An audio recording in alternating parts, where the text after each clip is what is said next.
Au cours des débats qui ont duré près de 4 heures d'horloge et qui ont retenu le prévenu à la barre, il a été incapable de démontrer que l'UFDG a fabriqué une machine. Il a été incapable de démontrer que l'UFDG a distribué des cartes d'électeurs. Il a été incapable de démontrer ou de rapporter la preuve alors qu'une femme avait été prise pendant le premier tour en possession de 2 cartes. Les 42% de M. Selou Dalein arrivés au premier tour sont le résultat de la fraude. Cela ne veut pas dire que l'UFDG a fraudé. Cela veut dire que ces 42% sont les résultats d'une fraude généralisée. Tout le monde a fraudé au premier tour.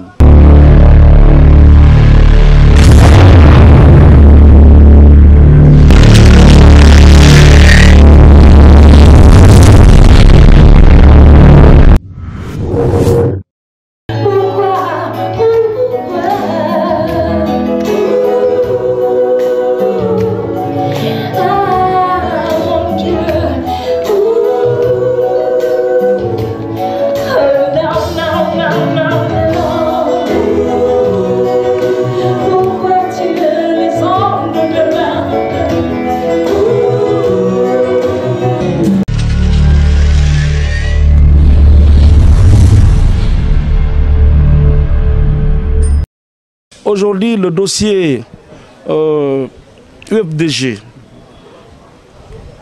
et le ministère public contre M. Madifine Diané a été effectivement appelé à l'audience publique du tribunal correctionnel de Mafanko pour la suite des débats. Donc, le tribunal a joint les exceptions et fins de non-recevoir qui avaient été soulevées par Madifine Diané et qui tendaient à faire obstacle à la poursuite du procès. Au fait que ces exceptions soient jointes au fond, les débats ont été entamés immédiatement. Donc les débats ont été entamés immédiatement et par l'interrogatoire du prévenu. Au cours des débats qui ont duré près de 4 heures d'horloge et qui ont retenu le prévenu à la barre, il a été incapable de démontrer que l'UFDG a fabriqué une machine. Il a été incapable de démontrer que l'UFDG a distribué des cartes d'électeurs. Il a été incapable de démontrer ou de rapporter la preuve alors qu'une femme avait été prise pendant le premier tour en possession de 2 cartes. Il a été incapable de rapporter la preuve irréfutable que l'UFDG a acheté cette machine-là à partir de l'Afrique du Sud. Donc, criblé des questions de part et d'autre, du côté de la partie civile et du parquet, il n'a pu rapporter la preuve d'aucune de ces affirmations mensongères et qui ne reposent sur aucune base légale. Il a été également suffisamment établi qu'il a tenu des propos régionalistes en disant que s'il venait au premier tour avec le président Selou, alors il aurait été considéré comme l'agent secret du professeur Alpha Condé ou du camp d'Alpha Condé au sein de la formation politique de l'UFDG. Donc il a été établi qu'il a tenu des propos régionalistes. Or, il est poursuivi pour des propos régionalistes, il est poursuivi pour dénonciation calomnieuse, il est poursuivi pour diffamation. En somme, tout au long des débats qui ont eu lieu aujourd'hui, le prévenu a été dans l'incapacité totale de rapporter la preuve, la moindre preuve de ces allégations. Il partait de gauche à droite, il est même parti nous dire que pourquoi nous on n'a pas commencé par une plainte à la police ou à la gendarmerie. Ça nous a fait rire lorsque nous savons pertinemment que quand il faut poursuivre certaines catégories de personnes, sûrement qui se croient au-dessus de la loi, la procédure peut piétiner, la procédure peut ne pas avancer. Mais la citation directe permet de venir directement devant la juridiction de jugement. Donc les débats ont donné de très bons résultats. Les débats ont démontré à suffisante que vraiment le FDG et son président ont été diffamés, ils ont été calomniés et le prévenu a tenu des propos régionalistes parce que lui il était dans les généralités et il refusait de revenir sur terre pour donner la preuve. Il a été établi avec preuve à l'appui que le FDG n'a commis aucune fraude, ni au premier tour, ni au deuxième tour. Donc les débats ont été reportés au 13 pour la comparution du représentant de l'UFDG, c'est-à-dire Dr Fodé Oussou. Et ce jour-là, si Dieu le veut bien, il sera présent et il donnera sa part de vérité. Et je pense que nous aborderons les réquisitions et plaidoiries. Et je vous remercie. Mais nous sommes très très satisfaits du déroulement des débats. Nous sommes très satisfaits du fait que voilà un prévenu qui est parti à la radio et qui s'est mis à faire des déclarations sans preuve, des déclarations calomnieuses, des déclarations gravissimes, au lieu de s'occuper de sa petite retraite dorée avec tout ce qu'il a représenté dans ce pays. Non, il a plutôt préféré qu'on parle de lui. On ne peut pas parler de toi aujourd'hui, demain, après-demain et après-après-demain. Il y a d'autres encore qui peuvent faire mieux que lui.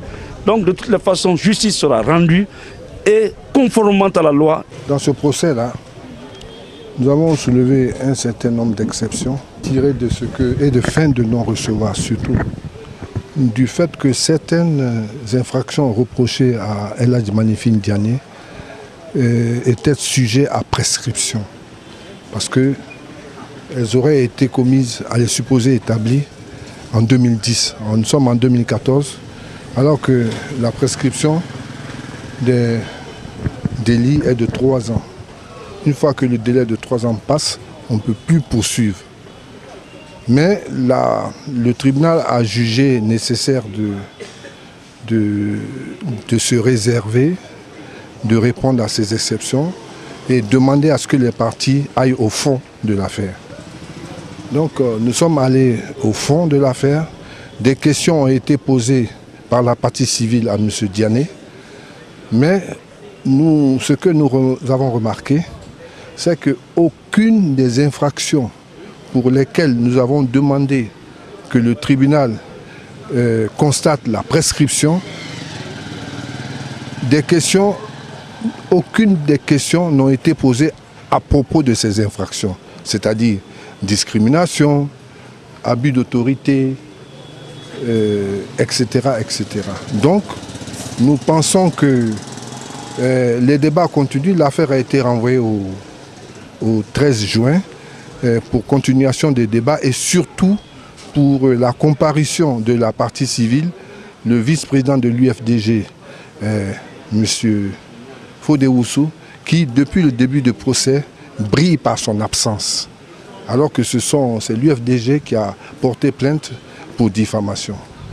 Donc au cours de l'audience prochaine, nous espérons qu'il sera là pour qu'on lui pose un certain nombre de questions. Mais je tiens à vous dire que le point focal de la diffamation, c'est lorsque mon client El Hadji Manifine Diané a déclaré les 42% du président de l'UFDG arrivé au premier tour sont le résultat de la fraude.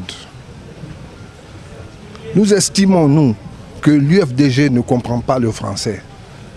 Parce que s'il comprenait le français, il n'allait pas poursuivre mon client pour diffamation. Les 42% de M. Selloud Dalin arrivés au premier tour sont le résultat de la fraude. Cela ne veut pas dire que l'UFDG a fraudé.